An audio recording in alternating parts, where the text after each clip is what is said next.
Guy-Xavier, bonjour. Bonjour Yann. Donc vous êtes venu nous présenter votre deuxième livre en commun qui s'appelle Au secours, ma vie se digitalise. Alors là on est dans la suite de votre précédent ouvrage qui était déjà basé sur une filmographie donc dont on avait parlé il y a 2 ans avec Guy en vidéo. Et donc ça vous a donné une idée, c'est de créer un MOOC. Est-ce que vous pouvez nous raconter cette aventure? Vas-y, Guy. Oui, donc c'est vrai que le premier livre, Big Data, le cinéma avait déjà tout imaginé. On avait eu des très très bons échos sur le livre. Et puis surtout, ça nous a permis de faire des conférences et des interventions, et notamment auprès de l'ENSAE, l'École nationale des statistiques. Ils ont été intéressés pour faire un MOOC, justement, un côté pédagogique, et avec l'illustration par une dizaine de films, donc où on a pu décliner effectivement les différentes approches des Big Data, mais au travers des 10 films qu'on avait choisis dans ce premier livre. Et vous avez réussi à attirer 15 000 participants dans ce MOOC. Donc il y a eu à la fois effectivement 15 000 participants, mais aussi des très très bons retours qualitatifs des participants. Et ce succès vous a donné envie de remettre le couvert et d'écrire un nouveau livre. C'est à peu près ça, ouais. En fait, c'était un peu plus... c'est qu'en fait, après le premier livre, après le MOOC, il nous restait pas mal de films dont on avait envie de parler, et puis qui dénotaient aussi pas mal de choses autour du digital.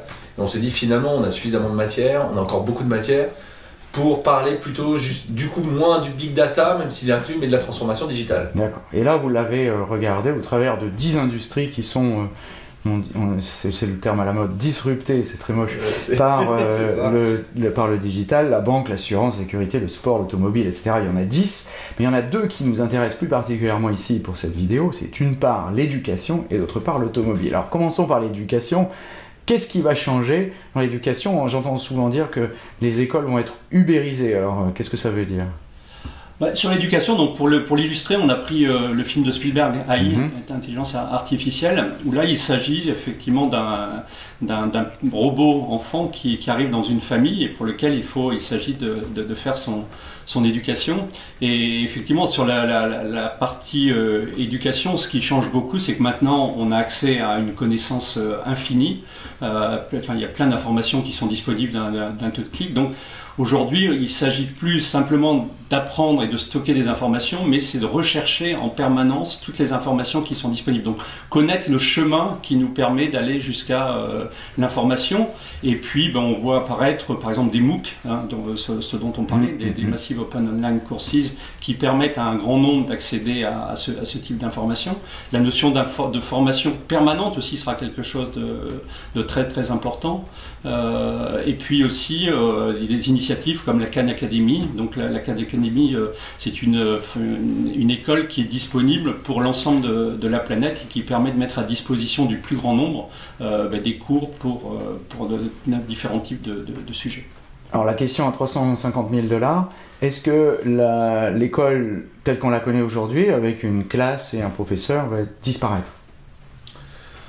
Ouais, je pense que le sujet pas disparaître, mais probablement complémentaire avec d'autres méthodes d'apprentissage. Dans AI, ce qu'on voit assez bien, c'est cette espèce d'enfant robot qui finalement apprend au fur et à mesure et qui apprend à apprendre. Je pense que cette notion d'apprendre à apprendre, qui est une notion aussi qu'on va retrouver technologiquement dans le côté de ce qu'on appelle machine learning, auto-apprentissage, c'est ce qu'on vit dans l'éducation. C'est-à-dire tout au long de notre carrière professionnelle, on va apprendre à apprendre avec différents moyens, et pas seulement d'une façon présentielle classique, mais avec effectivement... des manières de raisonner différentes. Apprendre à apprendre, voilà qui m'intéresse. Peut-être aussi on va vers une certaine hybridation d'éducation, un peu de mots, plus un petit peu d'auto-apprentissage, plus un petit peu de classe et de présentiel, peut-être aussi du présentiel à distance. Mais ce qu'on voit aussi, c'est que les élèves, quel que soit leur niveau, peuvent commencer à préparer les cours avant d'arriver devant le professeur. Et donc chacun a un certain niveau de connaissance et le professeur peut passer son temps, son énergie à répondre aux questions de chacun. Donc quelque chose de beaucoup plus personnalisé. J'en parlerai à mes élèves en leur donnant un petit peu plus de travail, je suis sûr qu'ils vont apprécier. Le deuxième point, c'est l'automobile. L'automobile, ouais. Alors l'automobile, qu'est-ce qui se passe dans l'automobile? Elle conduit toute seule. Voilà, alors je peux témoigner d'ailleurs, je suis monté pour la première fois dans une Tesla la semaine dernière, on a conduit toute seule et on a failli se foutre en l'air 2 fois en 100 mètres. C'est ça. Alors effectivement, je pense que tout le monde connaît maintenant peu ou prou qu'il y aura sûrement des voitures autonomes, des voitures qui se conduisent toutes seules, des voitures connectées, des voitures autonomes. Ce qui était intéressant de faire le parallèle avec des vieux films qui déjà exprimaient ça. Alors on prend dans l'exemple un film assez anxiogène qui est le film Christine, qui est un film de Stephen King de 1984. Il y a son double moins maléfique, comme je dis souvent, qui est Choupette, qui est la coccinelle, qui est cette voiture qui a sa propre vie. Et de voir comment, alors c'est intéressant dans Christine, comment petit à petit, cette voiture finalement évolue et apprend au contact d'eux. Alors dans le cas de Christine, c'est en fait, elle prend contact de son nouveau conducteur, de cet adolescent, elle devient adolescente puis adulte en fait cette voiture. Donc comment cette voiture autonome apprend au fur et à mesure. Et ce qui est le vrai sujet de la voiture autonome, c'est qu'en fait les voitures autonomes apprennent au fur et à mesure finalement de conduire. D'accord. On n'a pas codé finalement le code de la route dans une voiture. Alors, la voiture autonome, je vais jouer le vieux idiot, hein, mais j'ai lu le premier article sur ce sujet-là en 1973, je crois, ou 14, dans Science et Vie. C'est tellement vieux, j'arrive même plus à retrouver le vieux numéro. C'est des vieilles idées, en fait, tout ça. Ça met beaucoup de temps, l'innovation, à arriver, et on n'y est pas encore sur la voiture autonome, si? On n'y est pas encore, on y sera sûrement probablement. Et oui, c'est des vieilles idées. D'ailleurs, c'est pour ça que ces films, cette dizaine de films, c'est finalement des films qui sont souvent situés entre les années 70 et les années 80, dans lesquels ces technologies-là étaient à l'état de recherche. Et finalement, ces réalisateurs-là, piochés dans ce qui était à l'état de recherche, il y a quand même un certain nombre d'évolutions récentes qui font que ça peut devenir une réalité. Je pense en partie au fait ce qu'on appelle le parallel computing, qui permet quand même de commencer à processer des algorithmes auto-apprenants qui n'existaient pas totalement il y a 20-30 ans et qui étaient encore une fois à l'état de recherche.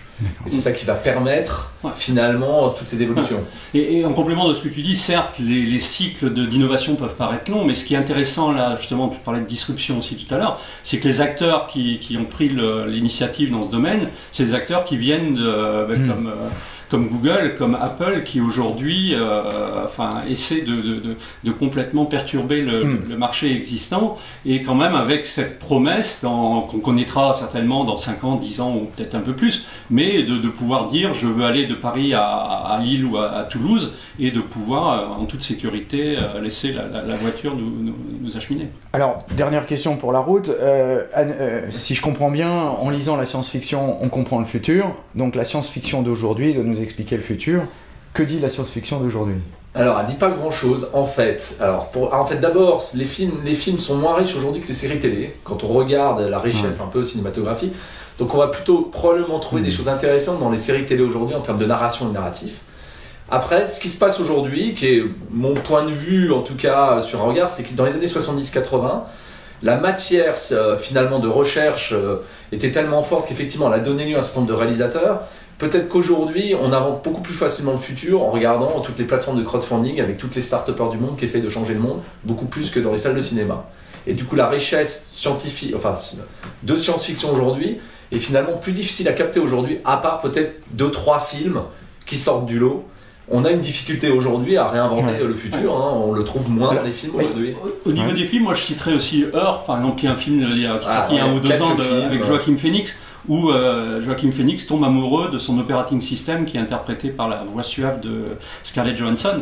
C'est intéressant de voir maintenant avec les assistants personnels, que ce soit Siri ou Google Now, de voir qu'on a une relation de plus en plus personnalisée avec ces assistants personnels et qui vont prendre de plus en plus d'importance dans notre vie quotidienne.